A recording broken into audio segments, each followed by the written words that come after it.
Hey, welcome back to the Blue Collar Off-Road Podcast, episode 32. So we've got Mark back on with us, and I was a little surprised to see the video. Was it end of last week? I forget when you posted it, but of it like scooting around the turn in your neighborhood.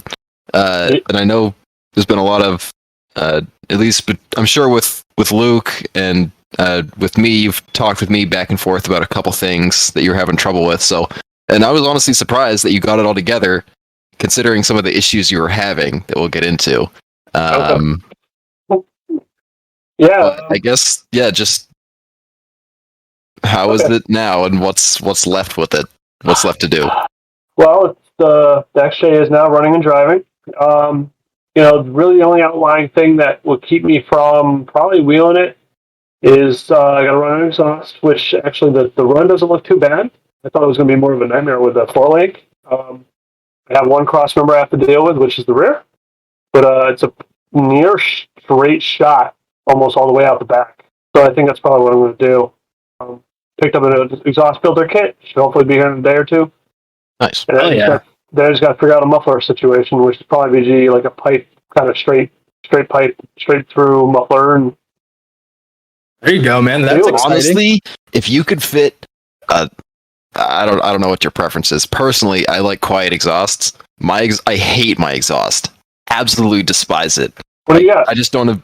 It's just some AutoZone special muffler that fits in between my traction bar and my cross member. Okay. I have a really small space. It's like maybe 14 inches that I have to fit a muffler in, and it has to, have an inlet and outlet at certain positions to clear everything correctly. So that was the only one that would work, and it's just horrendous sounding. I hate it.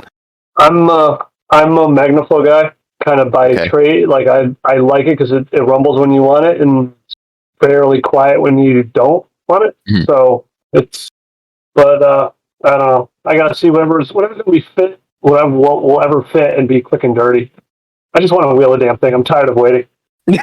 True, dude. I feel you on that. Oh god, you've been dealing with some struggles too. Same as me. Oh yeah, but I mean, we'll go with some more of your stuff because it's your or you're back on the podcast and whatnot. So, and I'm pretty sure everyone has questions for you, Mark. Okay. Yeah. Is it geared? Yes. 538 Yukons. Okay, because I heard it in the video, and I couldn't tell if it was revving high because it was killing itself in the torque converter, or if it was just gearing, which makes sense that it's 538 because it was like, 5 miles an hour is second gear at 3,500. No. I'll be honest, I don't know how people do the automatic with the 40s. Like, that AW4 just has to hate life the whole time. It kind of feels that way now, man. It's a dog. It really is a dog. Like with the AX15, at least, like, yes, it's not happy, but at least you can control when it's shifting. And I feel like with the AW, I don't know. Plenty of people do it. It just, I don't know why. Also, the AW4s are kind of bomb-proof. It took me they are. taking a Toyota I feel bad for them. Box to one to kill it. So now I just got to throw a stroker at it, and I'll have a little bit more get up and go. There you go. That's exciting. Join the LS Master Race. I've got a stroker sitting in the shed. I just got to build it. Oops. Sorry. Are you doing like the 4.2, 4.0? It's a 4.7 right now. It's actually complete. I just need to source an oil pan. No, that's not terrible. I think, yeah. Although I do want to strip it down, do my once over, and I need content because for the channel. Yeah. Do like the roller rockers and kind of go through, pour match everything. Maybe even do it. What was the good years of heads? Was it like the early 90s? 98 was the one that everybody loves. It was 94 through 98. 94 through 90. Yeah, that was the one I was looking to see if I could source. The only problem with that's like 3 different motor generations, though, isn't it? Because there was a 94 is different than 96 it switched, and then after 97 it switched. Yeah, they're basically close enough. As far as the port sizes go, they're pretty goddamn close, and they don't crack. When they swapped over in 91 to the high output, and then they increased the horsepower in 94, that was the start of the bigger port diameters. The rest of the stuff is pretty negligible. I believe it has to do with like the shape of the ports, but we're talking about tractor motors. True. Or you could go fancy and get a Clearwater or something. Head. Eldebrock That's not going, aluminum. Nah, fuck that. Nah, that's ridiculous. I mean, When That's you more than overheat my the thing, whole it's gonna rig. warp and you'll be done. not my O1 head. I overheated the shit out of that thing. That thing's still running strong, so I don't Well, know. the O1s were only half bad. It was Fair like enough. then Yep. 2000s you were fucked. I think 2001 it was like a iffy. I think it's, and don't quote me, but I believe Newcomer Racing, the guy who holds the record for most horsepower out of the Jeep 4.0, actually prefers to use that head, like the late, like 2001 head. If I'm not mistaken. Yeah, I mean, the flow was really good. Where did your beard go, Luke? Welding accident. Oh my god, dude! This is just so everybody on the podcast knows. He just turned on his video camera, so like, cause we turned on the video cameras to make it more like a conversation. This motherfucker's beard is gone. I know, man. That thing was Yeah. impressive. Holy shit! This is the first time you're seeing that? Yes. Where else would I have seen it? Oh, the group chat. But I'm also dumb and didn't look. Holy shit! Yeah, he looks like a baby now. It's weird. Like a weird hairy baby. But He looks so much younger.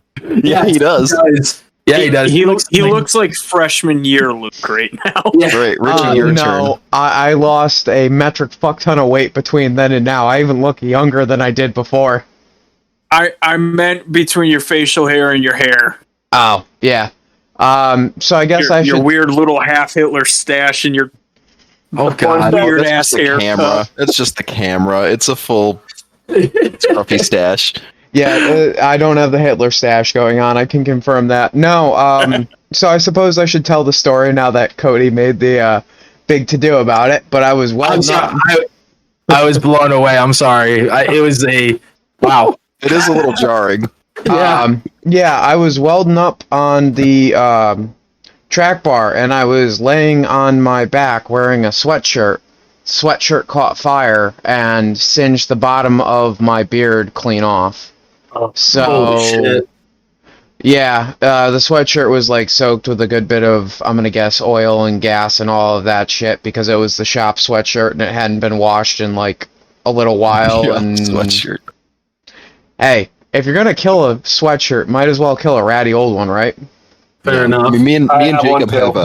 have we have, what do we call it? The I don't think magic towel or something. I don't know. It's just everything that Sounds dirty. gets everything that gets soaked up by it continues to clean, even though the thing is disgusting. Anything like there could be oil on the table, wipe it up, it's gone. You know, like you wipe your hands on this thing, your hands come off clean. It's just this towel continues to soak up crap and doesn't. It's not disappointing anyone yet. Mm. So Probably very flammable. more than likely. So I'm just like laying there welding this thing over the top of my head, and all of a sudden my chest got really, really warm, and I'm like, with the welding glove patting myself, and I'm like, I smell burnt. Oh god damn it! There goes my beard. I must have caught myself on fire. Flipped the welding helmet up, and there's a burn hole that's probably about maybe 6 inches across on the sweatshirt. I got the lower shirt nicely singed. There's a good bit of chest hair missing. And my beard was like singed right at the bottom, right where I had like been growing it out for a solid 8 months, 9 months. That whole lower section was just charred. So out came the clippers and away it went. Yep. I hate Damn. welding overhead. It's like the worst. It's gotta happen. I would have preferred to have been standing and doing it, not laying on a creeper, but Hey, if you don't have a lift, you got to make do. yeah. Been So there, brother. I suppose that we'll get into my rig in a little while, but where did we leave off on the last podcast? Because I know on the last podcast we were talking about what kind of cage you were looking at, and we were talking about you having just gotten your rear coilovers in, and now we're talking about it driving. So would you just kind of like give us a quick synopsis for the people that don't watch his or your YouTube channel, which if you want to shout that out, this would be a good time. What happened? There's been so much that's happened. Yeah, I finished the cage. It's an XOFAB cage. Well, at least I finished it as far as I could right now. I gotta do some custom bends. So that should be coming up pretty soon. The coilovers are in, like you said. The brake lines are all run, stainless steel braid line, pretty much all throughout the rig. I had the rear axle fully done, but that's all trussed up, ready to go.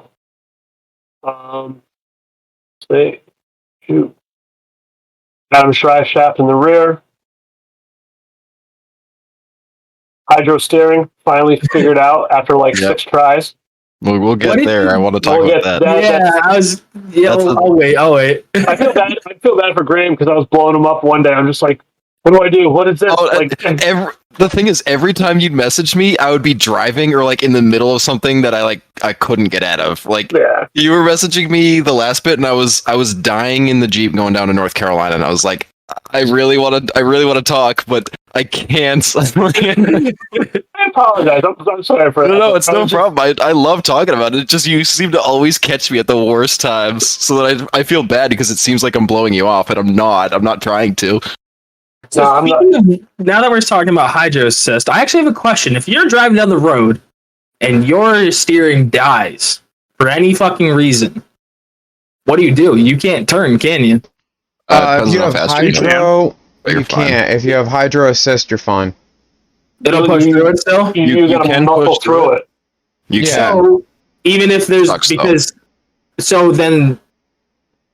I feel like that shouldn't make sense, though. Because you still need pressure to push, because you still need pressure. You still need pressure to pull the piston inwards.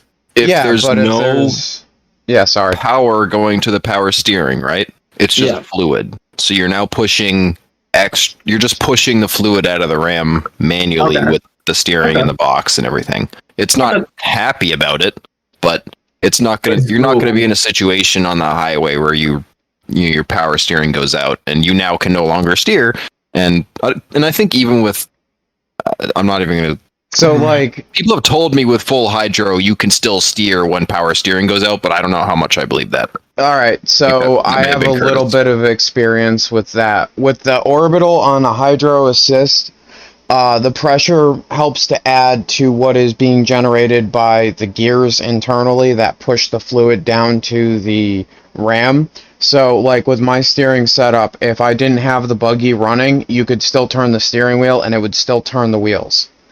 Slower. It was a little bit slower. It would be like, for example, if you didn't have power steering on normal. Okay. So, Cody, like with your thing, if you say lost a line, which would be your most common point of failure, you're going to relieve the pressure on the cylinder. So you've got the mechanical linkage that is in there that will allow you to steer, and you've lost the pressure to the ram, so the ram can kind of free float around and do whatever. Yeah, I was thinking that's more going to be lost a belt or part, though. Because if you lose the belt, it'll still work, though, because it's just pushing the fluid through the steering box. Gotcha. Losing power steering is not an issue.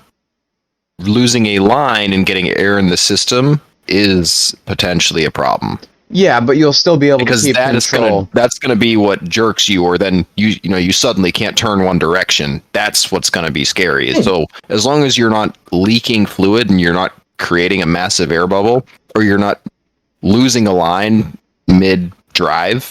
Even when I lost the line on Barry, I didn't have an issue. Yeah, I mean, if you lose a line, then it's only scary for that first bit when it jerks you, or before all the fluid is gone, and then it's mechanical. Mine didn't even jerk. Mine just it got really stiff going in one direction, and then I got out and it dumped all the power steering fluid out of the cracked fitting. Oh, that's good to know. That was something that a buddy of mine was talking with me about, and I didn't have a good enough argument for him. I was just like, I don't know. I know a lot of people that run them on their Jeeps and still run them on the road and have had. Yeah, exactly. It's So just that's like, why. even JK people, like, it's just what they throw on their Jeeps. Like, I've got hydro assist now. It's like, well, okay, well, there's pros and cons to that, but cool. But yeah, I didn't have a good enough argument for him, so now I'll be able to discuss with him about that now. The more you know. Yeah, well, that's- hydro was one of those things for me that I was like, everybody does this, and it seems super easy, but like I don't understand how it works. And then when you actually start putting it together, Mark, I'm sure you probably had the same epiphany as I did, where you're like, oh, okay, now I understand. Because it's when I first got it, I thought it was like a solid thing, like an absolute thing where you turn the wheel and the ram would move either direction, but it's not. It's when you turn the wheel and there's pressure that it moves. So it only moves when it's like it really is like the perfect steering damper, because it's only moving when things are putting pressure against it, or it's only providing force when that pressure is there. Huh. Like I didn't even know that. Yeah, because I was having trouble when I was bleeding, and I didn't even have the ram hooked up, and I was only getting movement at full lock, like pinned. And I'm like, what the hell? Like everybody, logic kind of kicks in, and or what you think is supposed to happen is that you turn the wheel, the ram moves a little bit, and it's not really the case. And then, sure enough, you put resistance against it, and suddenly there it is. Yeah. That's I did so the same weird. thing. I didn't know that. I didn't have it hooked up, and I was like, "Oh, it's not working." And then full lock, and there it goes. Came It out, was, back, all the way in. for me, it was weird because I came from full hydro to hydro assist. So I was like, what the hell is going on here? This makes no fucking sense. a couple it's people definitely- trying to convince me to go full hydro, and I'm like, I still drive on the road. I prefer to have some type of mechanical link for now. For now, Yeah. Don't get me wrong. You can always change it later and sell it to somebody, right? It's easy. yeah. And you have all the pieces. You can sell it as a package deal for like $500-$400, and Yeah, Yep. when my setup comes apart, like if I end up popping another 4-liter after the move or whatever, and I go LS, I'm going hydro. There's just, at that point in time, it to me makes more sense to do that then. But right now, it works. And why do I want to change what works? The only thing that I've noticed, and you'll notice this yourself, Mark, is sometimes there are still spots where you can get a little bit bound up where the hydro would not give a fuck. But it's well, it depends on what size your RAM is too, right? I don't know what size RAM you went with, Mark. If it was did you go 1.5 or 1.75? I think I went 1.5. Okay, that's what I have as Small. well. Yeah. Me too. Colin has a 1.75. It's slow, it must right? not be that. Everybody says they're slower, but it must not be that much slower, because he's never had an issue, and actually, he's had less issues than me or Luke have had with a very similar setup. He's got a WJ pump. He didn't even have a cooler on it for a long time, so I don't know I don't know. That thing just doesn't make sense to me. I literally gave him a cooler because, like, you're scaring me. Like, there's no way your pump can survive. He doesn't have a problem. He doesn't have as much of a problem because he doesn't turn as much. He just goes straight over everything. There's got to be something that is different about his setup that from the other setups that we've done that makes it work like it does. But I don't know how he didn't overheat the pump without a cooler. Because I mean, Luke, you've said it over and over. It's like it's all about the capacity. Like, just get the biggest cooler, and then they're fine. You don't need to add a reservoir or anything. You just use a factory WJ pump because they flow better. Yep. Because they have I the don't even provision have for that.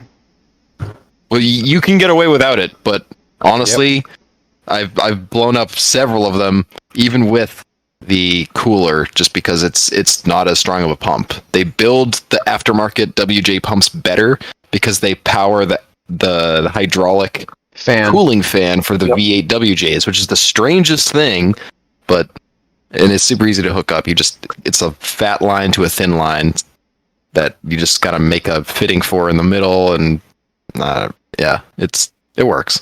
So you guys are running auxiliary reservoirs for here? Yeah, just transmission cooler from the parts store. Because I'm getting like pressure. I might still be airbound because I just maybe haven't got all the air out of it. But I know if I sit there and still try to crank the wheel without the pump running, I think vomits out of the reservoir.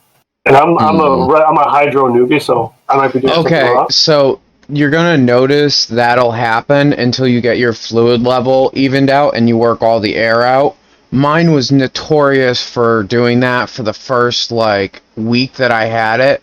It would dump fluid and then I would add fluid to it, and I ended up putting too much fluid in the system until I got the air bubble out, because that air bubble would push what was in the reservoir when I shut the Jeep off up. So I had to run my pump a little on the low side for the first couple weeks that it was together to get it all burped out where it would stop puking fluid everywhere. And then once that was done, I haven't had to adjust it at all. Okay. How flammable brake fluid is, or steering fluid, the same thing. That's terrifying that you just are okay with it burping out. Well, what else are you gonna do? You gonna keep it in there? I mean, I'd rather figure out a better answer than my Jeep catching on fire and burning down. I can show you a picture of a steering box blowing up. The pressure has to go somewhere. How did you fix that, by the way? What was the solution? Did you just get get a box off the shelf that somebody had made, or what was the deal? Because I know we had talked about. I got to use box and tapped it the traditional way. However, I didn't tear the box down. I actually just drilled and tapped it.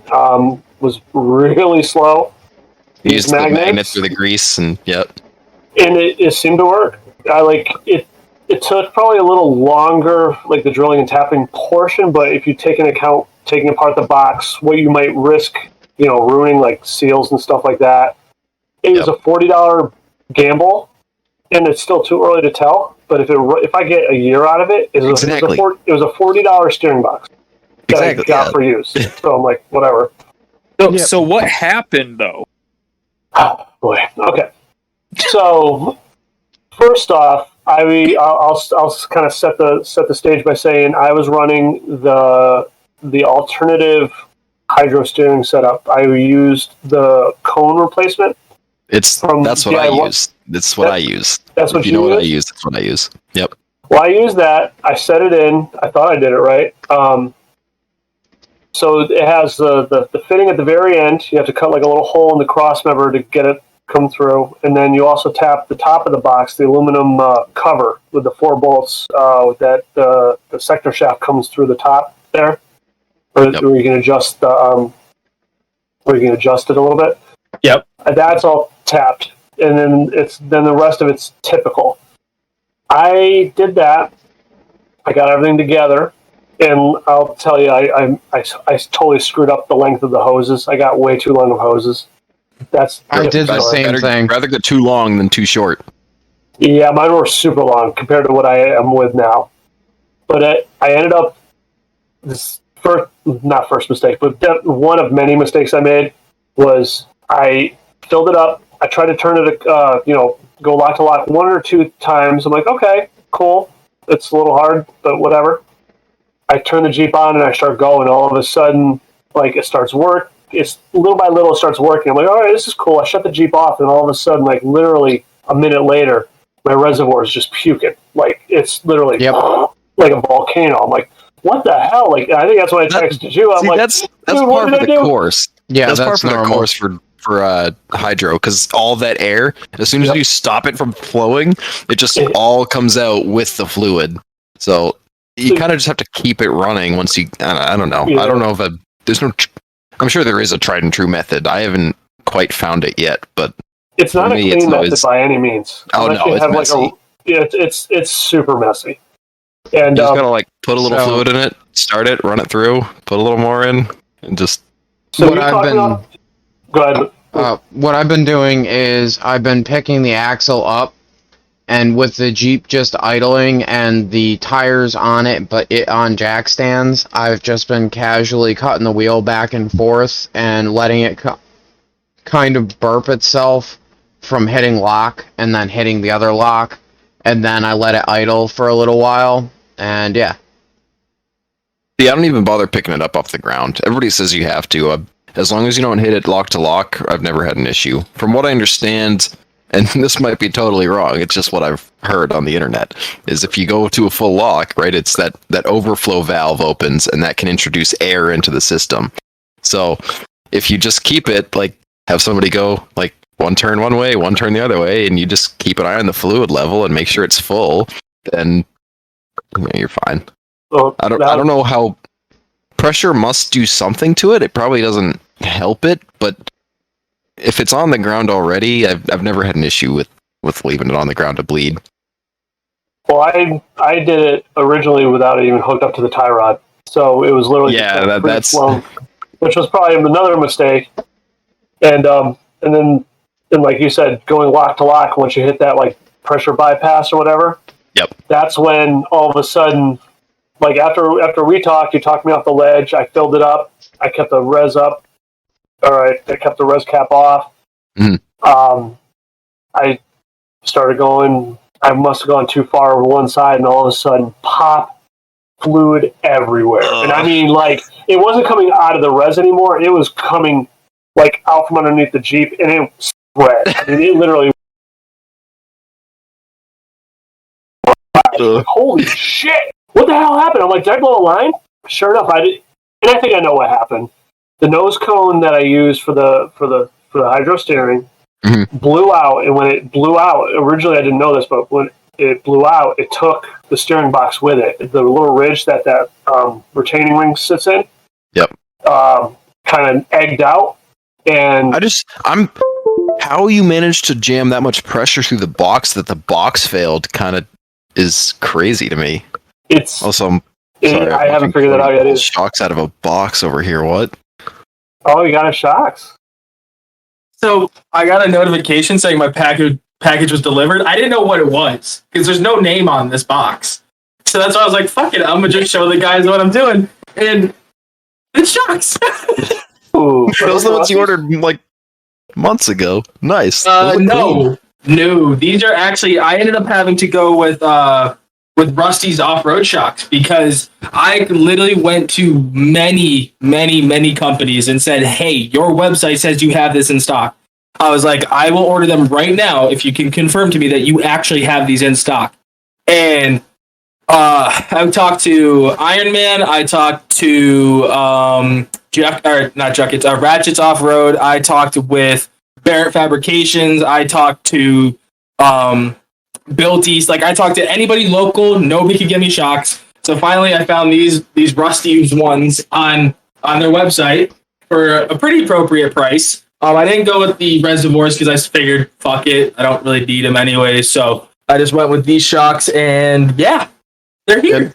And for the people who can't see the shocks, I mean, it looks like a quality shock. It's got eyelets at both ends, and I think it's bigger than I was. Decent body.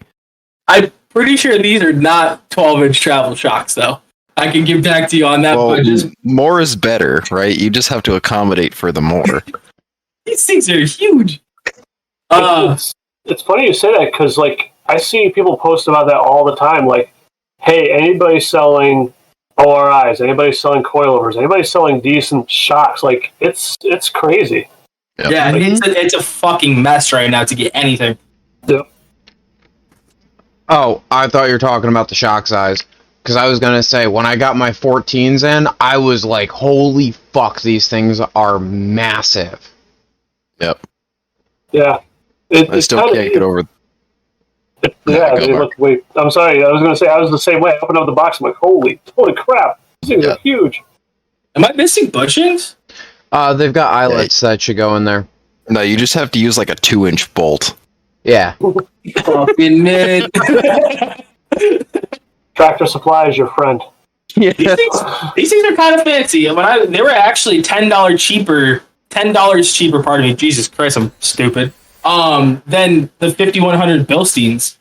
So we shall see. See how they do. Yeah. Actually, And they're good. Sorry. I was going to say Rusty. Actually, that's where I got the front shocks from my Jeep. Is I got them from Rusty's. I called them. I'm like, hey, do you have shocks on hand? They're like, which ones you're looking at. And I told them the brand or the pump model, and they're like, oh yeah, we got tons of those. We can get it. They'll ship today if you order. It's like, oh, yeah, okay. Nice. Yep. They did a good job. I'm proud of them for actually having what they said that they would have. So that's nice. Also, I have to give them credit. I remember back when, this is probably 6 years ago now, they used to be notorious for having terrible shipping times, and they used a proprietary bushing in a set of lower control arms I had. So I noticed my shock bushings were shot. I called them, and they were like, yeah, we can have them, or not shock bushings, control arm bushings. We can have them shipped in 2 weeks. And then they shipped them, and it took them a solid another 2 weeks to get to my house. That's fun. That's what I've been dealing with over this whole winter. It's just been like, okay, how soon can I get it? I'll probably be out in about 2 weeks, and you'll probably get it in about another week and a half. Yeah, that's what I dealt with my fuel cell. My fuel cell, I ordered it back whenever I said I ordered it. I forget the exact date, but it took like 3 weeks to come in. Huh. That's like typical. I mean, for any at least right now, for any quality part, right? You're gonna be waiting a month. Well, it's kind of the opposite because you got when you ordered your coilovers from Chad, they came pretty quick, right? I think you said less than a week. See, mine took about a little under a month, and then I ordered my fuel cell. I had it in about 3 days. Yeah, so who fucking knows? I know it's all over the place. It really is. I found the bushings. I haven't bought anything crazy recently. Just been driving it. I bought a line lock. I've got to put that in. I've got a lot of shit I got to slap together before this weekend because I want to use it this weekend. So Mark, are we gonna see you at Roush Creek? Maybe. Oh, cool. Okay, I'll take it. Maybe. We'll see. I gotta find a way to get it down there. Oh, what about Badlands? Is that a possibility? We'll see. Okay. All right. We gotta get. He doesn't even know the dates. Hey, that's not true. I said their dates. Yeah, I know. You did send him to me. It's like July or something, right? Yeah. I was just busting your balls. I figured I would ask because I was curious more than anything. Yeah. All right. So enough about. Sorry to cut you off, Cody, but enough about steering boxes and random shock and the shipping times. What else have you been dealing with? I mean, I know you're having not issues necessarily, but you were surprised by the height of the rear coilovers and how that sat. And I think you ended up sticking with it, right? I was looking to go more low center of gravity. I wanted to kind of sit right around the 4.5, 5 height. Very similar to what I had prior, because I wanted a low center of gravity. But I got the shocks, put them on, and I'm like, "Ooh, this thing's sitting a little higher than I expected." But I liked it. It kind of looks pre-runner-ish. I like it. Yep. It kind of looks proportional. Yeah. With 40s, you really have to have a Cherokee way off the ground for it to look proportional because they just don't. And to be honest, though, it kind of helped me because I was going to run into some issues with spacing in the front, clearing the rock slider and some fenders. But now that I'm up about 2 more inches in the front, I have a lot better clearance. That problem kind of went away. Yeah. So. Yeah. Go on. So Mark's gonna go first. You're one of the few people that I actually know that went with that cage. Yep, that's a fact. How'd it go? What do you think of it? It was good. I mean, it depends on what you're looking for. If you want something you're going to build off of, and you have a different, let's put it this way: the best way to put this. Let's try it this way. Hold on. What is the name of the cage? I know you said it before, but let's just kind of go an XFAB cage. XFAB, yep. All right, now go ahead. And then there's also Welder D. Okay. Yeah, I've seen that one. I haven't looked at it too extensively, but it looks pretty good too. So it depends on kind of what you want. I see the Welder D being a better, kind of more inclusive cage. It kind of has, I think, start to finish, everything you kind of need if you want to go really heavy. right out the bat. That being said, I don't like the look of it from like the firewall forward because they do kind of spider web under the fender or in the front fender area. And I also don't like the crossbars in front of the windshields, at least because those are more permanent. However, you can always do the couplers. So you can take the bars out. Because it's funny, because a bunch of posts just came up about this today and yesterday. I kind of regret not going with the Welder D because the interior is a lot more There? Yeah, I mean, it has nodes between the B and the C pillar, and then it has the kickback all the way to the D pillar with the down. The Does upright. it have a D pillar? Yeah. I'm looking. It's like a quasi D pillar. It kind of goes much further back than the XOFAB. It doesn't have a D pillar, but it has it extends the C pillar back to where the D pillar would be. There's no extension to the roof, though. Which kind of defeats the point, in my opinion, this is the thing, is none of these, I mean, I can't speak for the XO. I think, does the XOFAB have a pillar that goes in the D position? Not for the D. Huh. But so what's the point of the cage that far back? It's just going to bend. It's a roof rack. Okay, Graham. It's a roof rack. And this is why I built what I built, because I didn't like any of the other options, and I wanted my node where I wanted my node, how I wanted my nodes, and I'm very happy with what I have, even though I bent it. But for somebody who doesn't know, who doesn't have a bender, who doesn't know how to make proper supports, if you're building, this is in my opinion, and I looked at I don't think the Welder D was a thing when I was looking at building mine. Fresh. Yeah, the XOFAB was a thing, and everybody their new kit is better. Okay, yeah, their initial one, it was like you had to ask them to give you a full node on the roof line. Like, I don't know if I haven't seen. No, I think you have a full node on the top of yours, right, Mark? Yeah, you've got a full node. So I mean, there's the far back right above right by the hatch. I could probably add a couple. Yeah, well, that's the thing. Bars to really straighten it out, but I mean, the support is where it needs to be, which is right over the passengers.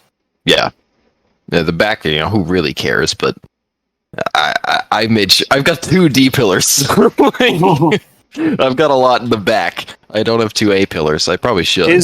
But Mark's roof kind of looks like yours, Graham, if I'm remembering properly. Yes. Yep.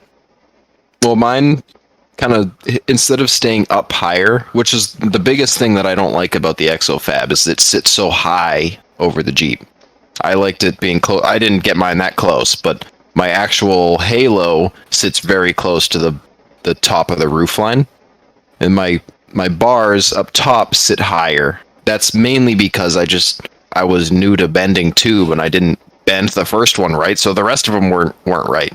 So then I was sort of committed to it because I had about 12 feet of tube into this, and it didn't. This is back when tube was cheap too. Oh yeah, exactly. I could have just slapped more tube at it; it'd been fine, but I didn't, and I'm fine with it. I could actually weld everything, which was refreshing. Lining everything up sucked.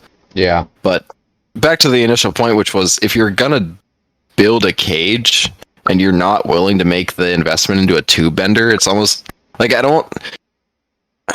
I guess I can understand it if you're doing like basic stuff, but Mark doing, like, you've got the 1-tons, you've got the coilovers, like, it's like full build. Like, you need a bender, and you should definitely be adding, like, don't get me wrong, it's an amazing platform to build off of the XOFAB cage, but definitely get a bender and definitely just start adding to it, because it's a good skill to have, considering what we're doing with the things, and it's really not too bad once you get started to figure it all out. I just found out chapstick is really good for putting the bushings in on shocks. Oh, I just learned that. Now, yeah. Oh my god!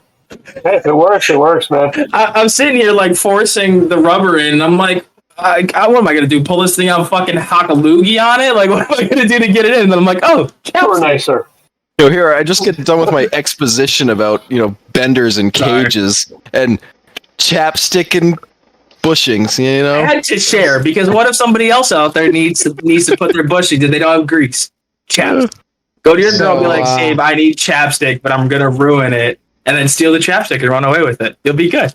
So I'm gonna go back to the adult discussion here, and I'm happy that I learned how to use a bender on my rig because, like, even if I end up moving, I'm taking that bender with me, and down the road I can use that for whatever I've got to do, and not to divert away from Mark's rig too much, but you hit a certain point where when you've been being an idiot with one of these Jeeps, the unibody starts to fail, and it's sometimes better to just rebuild. It's not even that long. It's like surprisingly short lifespan for those stupid unibodies. Mine's fine. Until you crack it. Yeah. Once you compromise it, it's fucked. Like, you spend more time trying to figure out how to support it than you do actually wheeling the damn thing. Yeah. Fair enough. Well, so overall, Mark. Yes. How highly do you recommend the XO? The XO. Yeah, sorry, I'm not trying to shit on the XO Fab either. It's a solid cage. I'll put it this way, because I would say if you don't have access to a bender and you want something, it's kind of an all one and done kit. If you can cut a little bit of tube, like if you have a cutting wheel, and a welder, you can install this. If you don't have a bender, it's probably not a bad kit to start with. If you have access to a bender or know somebody with a bender, probably build your own kit, because there's some things, like I said, I'm left wanting to do. Yeah. I definitely want to add some. I want to make a node right behind on the B pillar area between the front seats there, or between the front and back seats. I definitely want to close up the back right behind the back seats a little bit more. I want to extend it further out and kind of do a D pillar eventually, and then I also want to tie the roof into the sliders. Maybe do some kind of fender flare outlining things eventually. But like I said, I bought the ExoFab to build off of and to learn off of. I mean, that's kind of why I got into my rig as it is, to learn. Yeah, your rig is definitely funny because, like, I remember it on the Nan Kings and that, and then I see this thing rolling out, and I'm like, hey, he's got the same wheelbase I do. Now it looks like it's straight fucks. That thing's got coilovers. That's fucking cool. Another point that I wanted to just hit back on real quick was, I had the same thing happen that you did, Mark, where it ended up a little taller than I wanted it in the rear, so I just lifted the front another inch. That's what I did. I don't regret it, at least right now. So how bad? Sorry, go ahead, Richie. No, finish what you were saying. No, I mean, I was just going to say I was too lazy to send the springs back. I want to drive the damn thing. No, so I was just going to ask, how bad was it to put the cage together, like with the directions and everything? Did you have to guess, or there was no directions whatsoever? There were none whatsoever. None whatsoever. Everything I learned, I had to or everything I knew about that cage, I learned from talking to people who've already done it, or I saw pictures.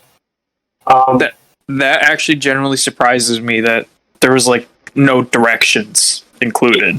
That was my probably biggest complaint about that kit. My biggest gripe coming out of it was I wish there was some direction. And I know every rig is going to be tweaked a little bit different. You can't measure exactly 3 inches from this one spot because if you go to my rig, 3 inches from the same spot on either side is a completely different spot because my body's twisted. I've already my quarter panel. You wheeled it. It's tainted, right? Oh yeah, the rear passenger door has a huge gap in it from when I smashed into a tree. So I mean but they literally don't. They say, oh, it's pre-notched or pre-cut. It's ready to go. Okay, not when is that adjusted? Yeah, when it doesn't fit your unibody. It doesn't fit the unibody.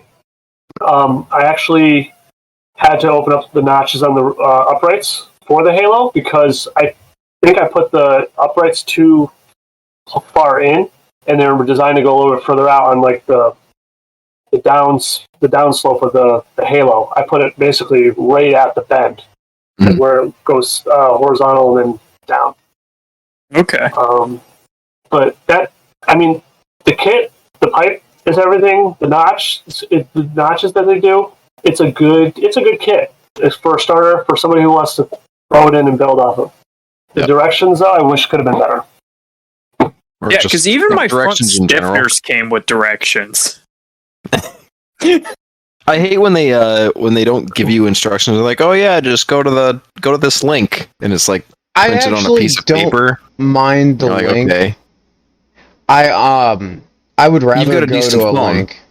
See, when I was doing the the Eagle Box and the doubler, all the instructions were on their website, but I have bought a new phone since this time. But I was using an ancient phone that it never had service. If it got cold, I was building this thing in the winter. If it was too cold, it would just die. It wouldn't just stop working, right? So put in perspective, though, you with phones is kind of like a kid with a shit car. You're kind of like us with Cherokees, where it's just like, you're like, no, this thing's good. I don't want to buy a new car. This thing still works. And then you play with something, do a little something come here. On. Take like the 50 cents it is. Less than that. It's probably like 5 cents to put the piece of paper with the instructions on it that you could have printed out for me in the box with the fucking parts I just spent $1,300 on. Like, come on. Paper's expensive. That adds up. I don't care. My phone doesn't work. Give me the paper. Well, Luke can probably relate to this, but like Motobuilt, we're dealing with the fuel cell. No instruction. Oh, very very little instructions. I think it's really just how to deal with the rollover valve. I think, if I'm not mistaken. I didn't even get that. You didn't even get that? Nope. So I was telling Luke this story the other day. I put a fuel cell in, a Motobuilt fuel cell. It was the TJ version, the one you can use, the XJ pump, drops right in. Mm-hmm. They send you a rubber gasket for the filler and a rubber gasket for the fuel pump. And they don't tell you torque specs to bolt the thing down. They tell you use a number 2 Permatex sealant. It's like a non-hardening, non-dissolvable sealant for the fuel cell. Like, all right, well, I want a little bit more clarification because I want to know torque spec. I want to know, do you use the sealant on both sides of the gasket? Like what? So I called them up and they're like, oh, the rubber gasket, just throw that away. You don't use that. I'm like, what? Why do you include it in the kit? Like, oh, no one ever uses it. You just use the sealant. I'm like, oh, okay. Well, what's the torque spec on the bolts? Oh, just get it tight. I'm gonna go with. I'm gonna use that German rubber gasket with a little bit of that sealant on it. I feel like there should be a little bit of wiggle in there. I agree because I've actually got a little bit of. I've just filled it up the other day, and in the little bit that I've driven, the sloshing around, I can see some leak. I wouldn't call it a leak, but it's definitely seeping out. And I'm like, I don't feel comfortable with this because metal on metal, and I think it's steel on aluminum. So obviously they expand at different rates. It just never sat right with me. But I can't believe that the manufacturer's just like, oh yeah, you just throw that gasket out. You don't even use it. That just doesn't sound right. Like that's a little strange. Yeah. Yeah. And this is sort of why I'm on the fence about going. There's 2 reasons I'm on the fence about going with a fuel cell. I really want to get the tank out from its current position because it's not in a good spot. I want to stretch the axle back and I can't. But I don't want to lose the fuel capacity. I can't do a Motobuilt because it's the 15-gallon cell just isn't enough. Like they have the I can't 20. 19 or sorry, 19 or 20. Yeah. Is it 1920? Yep. I don't know. That might be doable. But the other thing is the reliability of a factory tank is, just it's totally reliable. unmatched for the price, which is nothing. Like the downside is the shape of that stupid thing. So yeah, The answer to that is just exactly what Chris said on the other episode. He used a Dakota tank, same size if not bigger, uses the same pump, and it's square. That might be a Rectangular, viable sorry. option. It might It's be a little rectangular. smaller. Let me look it up now. No, if it's a Dakota, it's most likely like a 20. Well, it And I think depends we have on if 17. it's out of the V6 or the V8. Fair enough. Yep. Because they came with everything from the 3.9 to the 360. So, you know. Luke, did you get anywhere with the pictures and stuff I sent you on your rig? Yeah, I did. I started tacking the nuts together for that fuel cell. I decided I was going to run in the opposite direction to what you did, so my nuts are going to be on the bottom. I figured it would be easier to get that thing into the fuel tank like that. Right. Instead of trying to work with the... Because they come with a split ring that you have to kind of like gently massage through the hole in the fuel tank. And I started working on that, so I got those tacked together, and I've got to finish a couple more of them, so the bolts will run in from the top, although that might be a nightmare to get into position anyway. I'm not really sure, but I'll figure it out. And then from there, I got the track bar is fully welded up. I fully plated the frame rail from the front cross member all the way to the track bar, and I sent pictures to Mark and in the group chat, but I now have a triangular brace coming off of my mount. Like, I went to the right at the edge of where my bolt sits in there, and from there, about 6 inches forward on a piece of DOM tube that I cut and angled to the unibody, there's a triangular brace that spans all the way up to the top of my stiffener. On the bottom of the stiffener, I had 2 welds break, so I cut those out, and then I jammed a piece of 1/8 inch in there, hammered that all flush, re-welded all of that stuff, and then I put another piece of that triangle brace to the bottom of the mount to like form a actual pyramid shape to hold my track bar from rotating. So hopefully that'll be solid. The front axle is back under it, the rear axle is back out of it, and everything is painted, ready for final installation and torquing.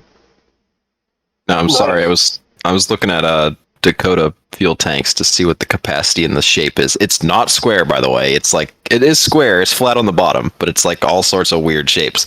But did you add any more from the picture that you sent that I told you it was going to rip the unibody right apart? Yeah.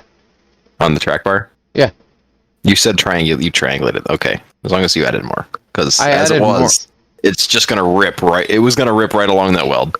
That's where it would have died. What? You're not crossbarred, right? Like you're not. I don't have a cross brace going to it, no, but I also created a triangular shape with that weld, so it's going up my original brace that was in there, and now that's all tied together on that. You remember how I had that piece of DOM that went down and tied in to the bolt, or tied into the mount and then ran up the face of the unibody? That now is all boxed in and fully triangulated. Okay. And then I added a piece of 3/16 all the way from the front of the unibody at the cross member to my track bar mount, welded that in, and then welded fully down the sides. Nice. Nice. There you go, man. Beefy.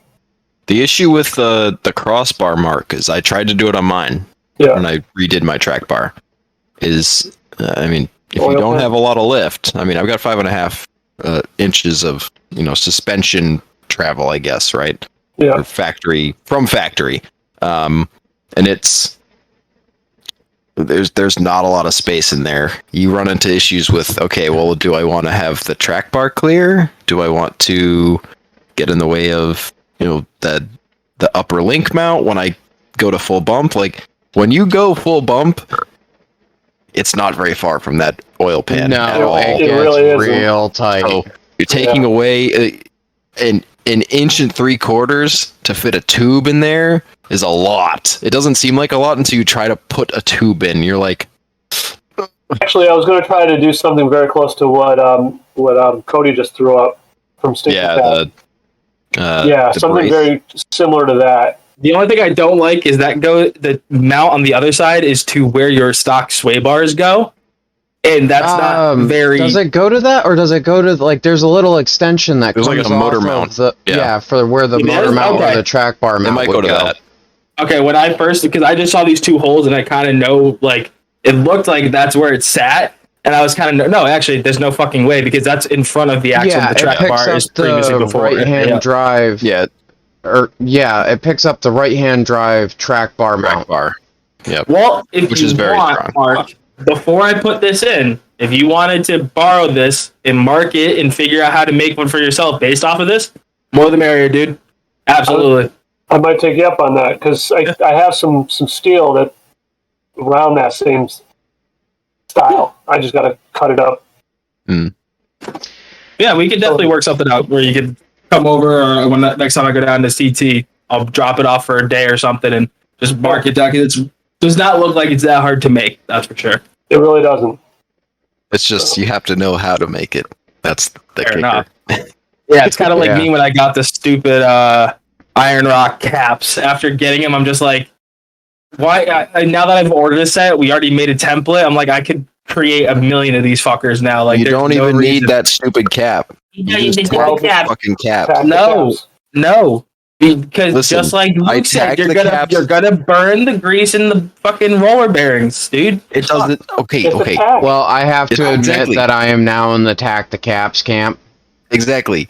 The only reason, so I had when I did that unit bearing before I left for North Carolina, because it was fucked. Like it didn't seem bad, but then me and Jacob, the more we like wiggled things, we were like, yeah, that unit bearing's fucked. And then you pulled it off the ground, you couldn't get any play, but on the ground, like you could like make that thing do all sorts of weird stuff. We changed it, drove night and day better. But at the same time, that the U joint in that axle, that side of the axle was just absolutely destroyed. Like the C clips were walking out. None of them had escaped yet, but they were coming out. The ears are actually bent, so it was never going to go back together correctly. And it is still like slightly fucked, but it's a Dana 50. I don't care. I put a new U joint in it, slapped the circle clips in there, slammed it all together as best I could. The ears are a little tweaked. Just tack the caps. They won't come off. And you're fine. And you don't have to worry about it. You got the circle clips in there, so everybody's happy. You know, it's DOT compliant, but you got the tacks for extra security.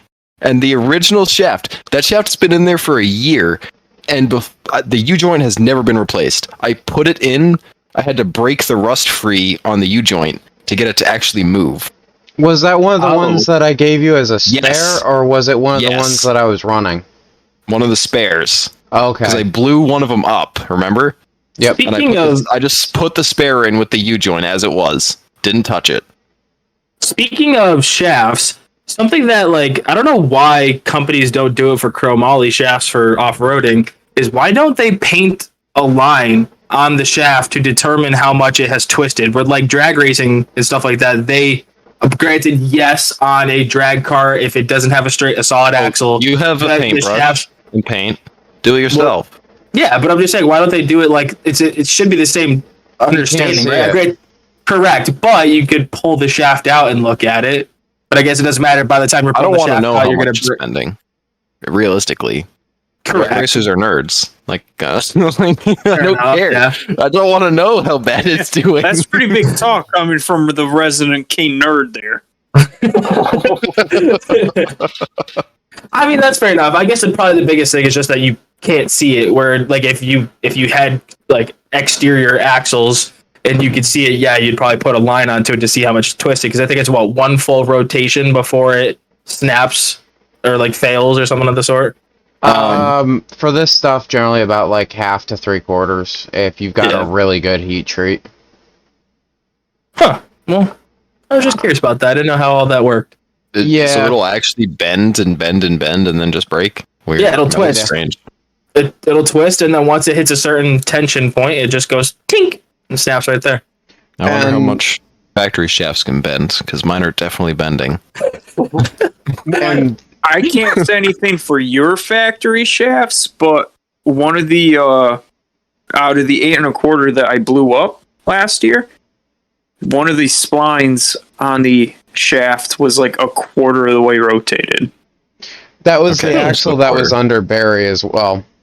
Yeah. Yeah. I was gonna say, how do you? I I don't was know impressed. too many 8 1/4s that die. Well, when they get past through Luke to then Richie, it's probably not too hard. Yeah. Yeah. Well, not only I that, forgot who I was talking to for a second.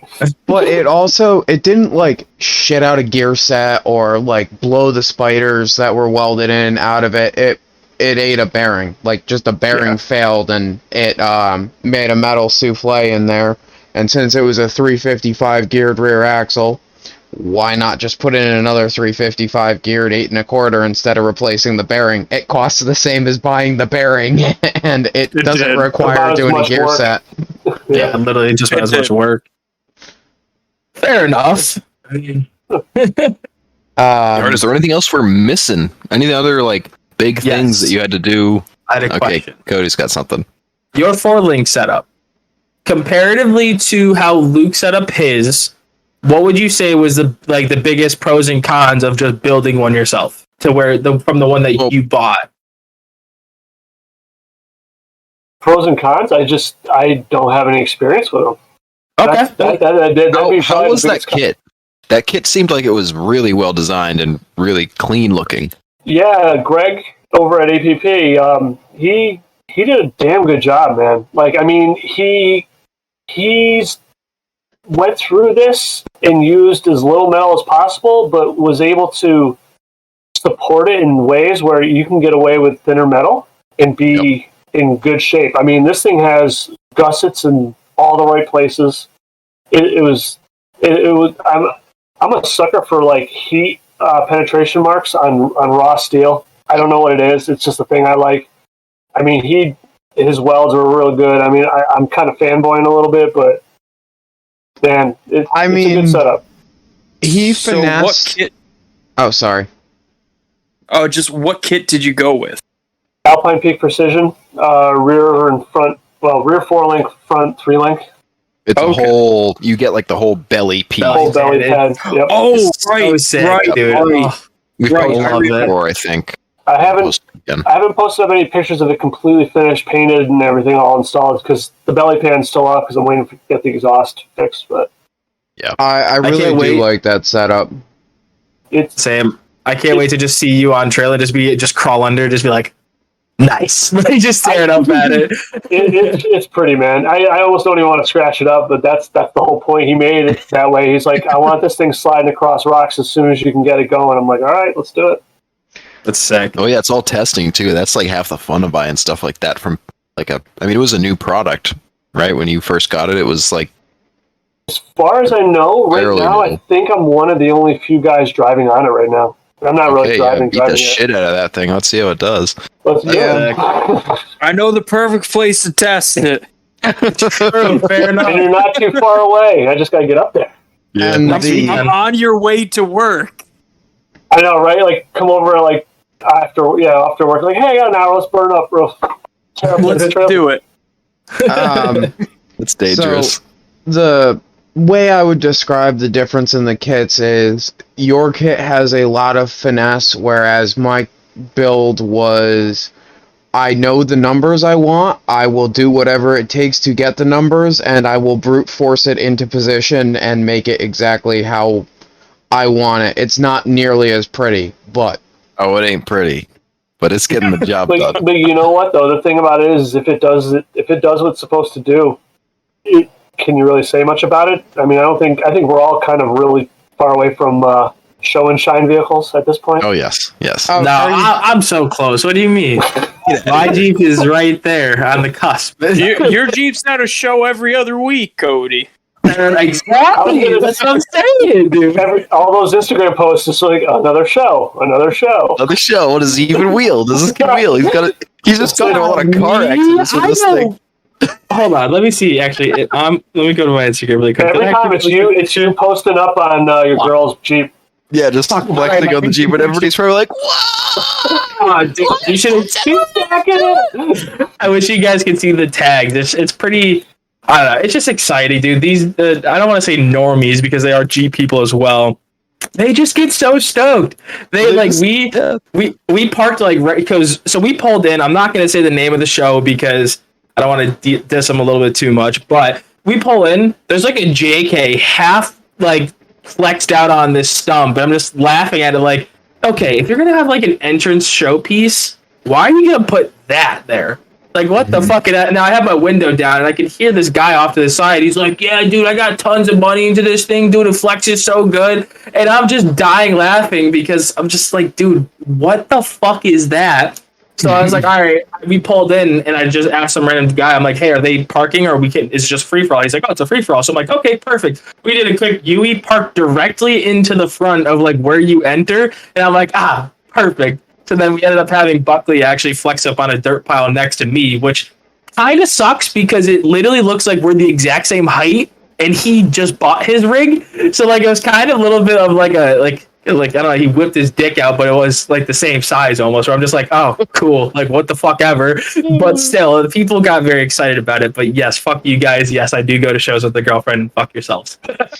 No, I'm not saying that as a bad thing. I mean, we used to go to auto shows. Go to some Me, shows. Colin, and Sean actually used to host or I don't know if he hosted it or he like organized it, a car show in Framingham, and we used to always go and we'd bring the Jeeps and we'd stack them like 3 deep, but it was always a riot. It was always fun. I do want to go to a show once I get my garbage to the point where it can, because I feel like my rig would be hilarious to show up in, just like So- it's such a clap wagon. The dumpsters are out back. Yes. Monday nights, Mark's Car Show, East Granby, over 1,000 cars. They do it every single Monday. Or ACI is doing their car show again, their Cards and Coffee. That Saturday. is it this Saturday? It is this Saturday. I won't be able to go. Never mind. I thought it was later in the year. But Mark's Car Show on Mondays is a very like that would be a sick place. The only thing is they will murder you if you fuck up their grass. Like they literally will kill you. So if we do it, like we have to do it, like wait until the guys parking the cars are like walk away, and then we're just like, okay, quick, start them up, and then just turn them off, walk away. Like they get a little annoyed. Yeah, I just imagine that it'd be kind of hilarious because you're gonna have like a bunch of really nicely built cars, and then Clap wagons. literal trash can. Speak for yourself. I Flaming made it over the dumpsters. George Washington Bridge. Okay, Mr. Two-Tone, not Two-Tone. Fuck you. His door is still gray. There's no black mark on it yet.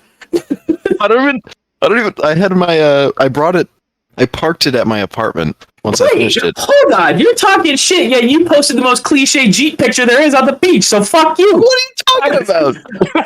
I posted. Yeah, some girl hanging off the front You bumper. should have had him hanging off of it with the booty cheeks out or something. You know, That's the conversation's already been. I think it was on Facebook. yeah. Colin wasn't there. He couldn't take the picture, so I had to take it myself.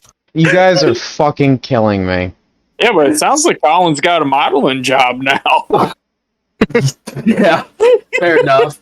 But But sorry, go ahead, Mr. Washington Bridge, which I think is frozen currently. But yep, he's dead. Anyways, but so do they sell that 4-link setup without having to do the front 3-link setup? Or ooh, see, I might consider that. The pricing was pretty appropriate. I mean, granted, obviously, I'm not going to do it with my current setup, but when I build my 1-tons soon, then my might go with only that. thing with that, Cody, is that you already have the Clayton front setup, so you can Yep. connect the Clayton rear setup pretty damn easily and use their belly Oh. pan.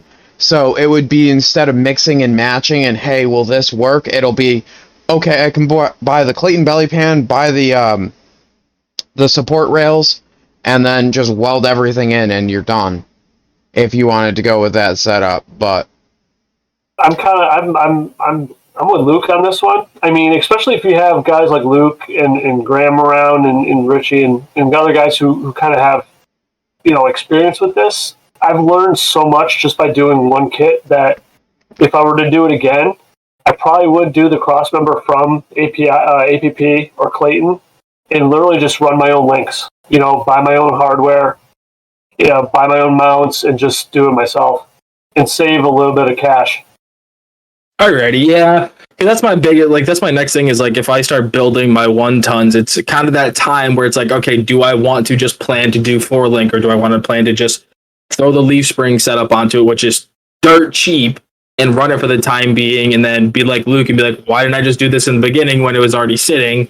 And now, so I don't know. We'll see. We'll see. That's fully my intention, is to just run the leaf springs. So another thing that I should bring up is, if you are doing a full width truss, you run into issues with the leaf springs sitting on top of the truss and adding twist to the truss, which is why they sell the little tombstone style. Or if you're just like me and you really don't jump it that much, you put the little tombstone on there and you call it good.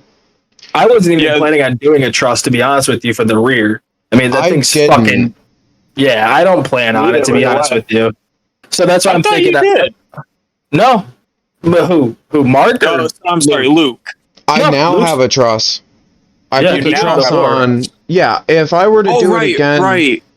Right, you did the truss to do your links for the 4-link. That's what it was. Yep. If I were to do it again, though, honestly, for the money it costs to go through Chad and pick up one of those Barnes trusses, I would just pick one of those up and do it again with a Barnes truss already on it, because it ties your axle tubes to each other and it ties them into the pumpkin. It's a win-win, and it's like $80, and then Chad gets crackhead prices. I don't know how, but... Crazy what he can do and what he can get. Yeah. So, I don't know, maybe I'll probably just run leafs, honestly, until I chop the back half off. Because I can just do the S10 leafs, do a 2+ perch onto it, move the gas tank up and do an extended drive shaft and call it a day and be pretty minty. So I don't know. That's exactly what I was going to do. I was going to run leafs. I had everything set up. I had all the bracketry. I had it even welded on. And then all of a sudden, the rear boxes in the back were all rotted to shit, half fallen out. And then the captured nut in the unibody fell out. I'm like, whatever, dude. You know, by the time I go to fix all this, I might as well, like... Well, that's what started my 4-link, was I went under it, and I went to go and pull the leaf springs, and I hit the leaf mount with the impact, and I'm watching the thing come out, and all of a sudden it just starts spinning. I threw a wrench under it, and I'm like holding a lot of pressure against it, and the thing's coming out, and I'm like, that's cool. So I dropped the leaf springs out, and the bracket's cracked, and the captured nuts falling out, and I'm like, alright, it's cracked. Well, that's just one side. Let me go to the other side. Oh, and this side's cracked. Alright, let me check both of the rear mounts are cracked too. Okay, 4-link time. I'm done. Yep. Fuck you. I was going to go there anyway. I think you and I are kind of the same boat. It's just like, we're 80% of the way there. Might as well just do it.